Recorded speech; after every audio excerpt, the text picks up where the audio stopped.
Cette affaire, c'est la preuve que parfois ça ne tient qu'à un fil. Il suffit qu'une seule personne parle et que tout se débloque. B6, j'aime pas faire des affaires françaises. J'en fais très rarement parce qu'à chaque fois, c'est compliqué avec les proches, que ce soit des victimes ou des coupables. Mais je trouve que celle-là, elle est quand même importante et j'avais envie de vous en parler. Le 20 décembre 2018, à Saint-Julien-de-Concelles, dans le vignoble nantais, c'est un village d'à peine 6000 habitants, dans la campagne au sud de Nantes. Il est environ 19 h, la nuit est tombée depuis un moment, et Tessa Rimbaud, 17 ans, rentre de sa journée de stage.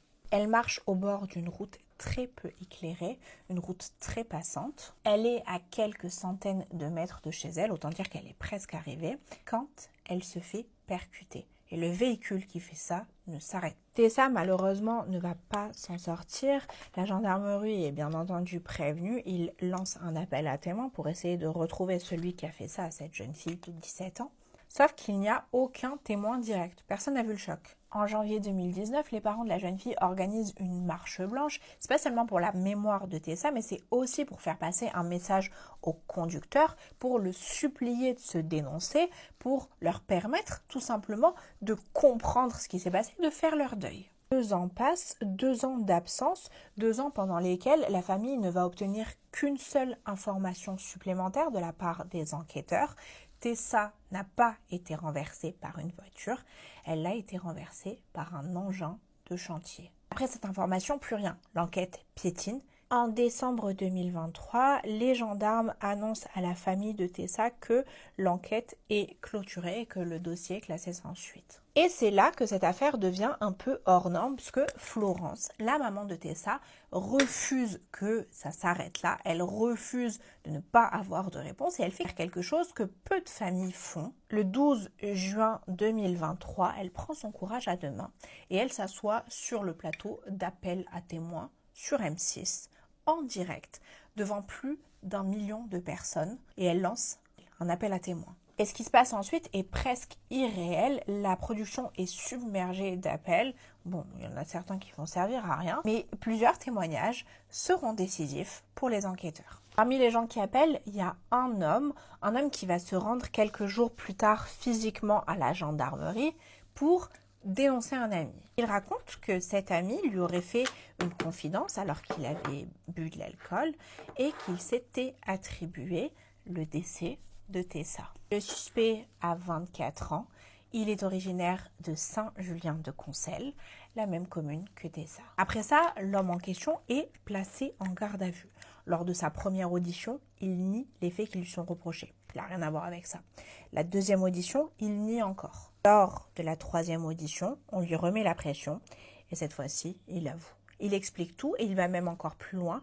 Il fait un croquis de l'endroit où ça s'est passé, un croquis très détaillé. Et c'est là où je vous dis que parfois, il suffit juste qu'une seule personne parle, qu'une seule personne ouvre sa bouche pour permettre à des dizaines de personnes d'avancer et de faire leur deuil. Après ses aveux, le garçon en question est placé en détention provisoire le temps que l'enquête continue. Pendant qu'il est derrière les barreaux, il parle à plusieurs codétenus et ces mêmes codétenus vont appeler l'émission, le numéro qui avait été mis à leur disposition, pour donner encore plus de détails sur les faits. Tout se passe bien dans l'enquête et au bout d'un moment, le garçon change d'avocat. Cette fois-ci, lorsqu'il est présenté au juge d'instruction, il retire ses aveux et nie tout. Il explique avoir craqué sous la pression des gendarmes. Il dit que le croquis, il l'a fait parce qu'on lui a dit comment le faire. Il n'était pas là ce jour-là. Il se rétracte complètement et à partir de là, il ne bougera plus d'1 millimètre. Il ne reviendra plus en arrière. À chaque interrogatoire, à chaque audience, il répète la même version.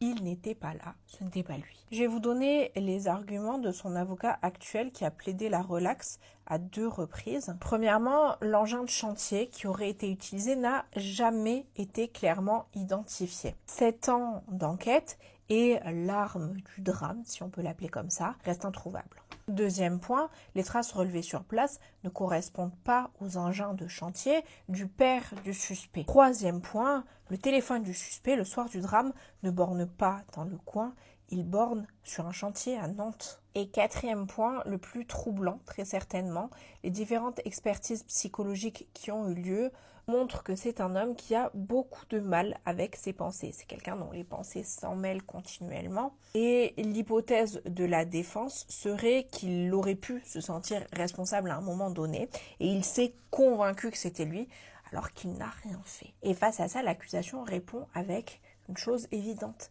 Les confidences, il a répété à plusieurs personnes, à plusieurs reprises, durant des années, qu'il était coupable. Et ça a été corroboré par des écoutes téléphoniques. Même quand la police n'était pas là, il continuait à se confier sur ce qu'il avait fait. En plus de ça, il y a une trace de pneu assez particulière qui a été relevée sur le bord de la route qui l'incrimine. Le 5 janvier 2026, s'est ouvert le procès au tribunal correctionnel de Nantes, 7 ans après les faits. La salle est pleine à craquer et l'homme comparé pour homicide involontaire. Lorsqu'il parle, l'accusé s'adresse directement à la maman de Tessa en lui disant droit dans les yeux que ce n'était pas lui. L'audience va durer 23 heures, à l'issue desquelles l'homme est reconnu coupable. 5 ans de prison ferme avec un maintien en détention.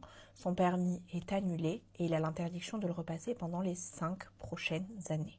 5 ans, c'est 1 an de plus que ceux que la procureure avait elle-même requis contre lui. Il fait appel 2 jours plus tard et le 31 mars 2026, à Rennes, il se passe quelque chose que personne n'avait vu arriver, quelque chose que personne n'oubliera jamais. Lorsque la présidente lui demande s'il contredit toujours son implication, il répond non. Il y a une quinzaine de proches de Tessa qui sont dans la salle et qui pensent qu'enfin il va avouer qu'il était là-bas, qu'il va le dire et que c'était lui. Après ça, il va se reprendre, il va expliquer qu'il avait mal compris la question, il va dire qu'il est désolé pour ce qui s'est passé, mais que c'était pas lui. La présidente lui rappelle que c'est sa dernière occasion de parler et il ne dira rien de plus. Le 26 mai 2026, la cour d'appel rend son verdict. Il confirme la peine qui a été prononcée en première intention, 5 ans ferme. Il reste une dernière porte de sortie à cet homme, à savoir le pourvoi en cassation. Et le 1er juin 2026, son avocat prend la parole et annonce que son client y renonce. Ça veut dire que depuis le mois de juin 2026, la condamnation est définitive et l'affaire Tessa Rimbaud est définitivement close. Il a fallu une enquête de 7 ans et demi, il a fallu que cette affaire soit classée sans suite et que la mère de Tessa décide de se rendre à la télé pour que quelqu'un parle et débloque enfin ce dossier.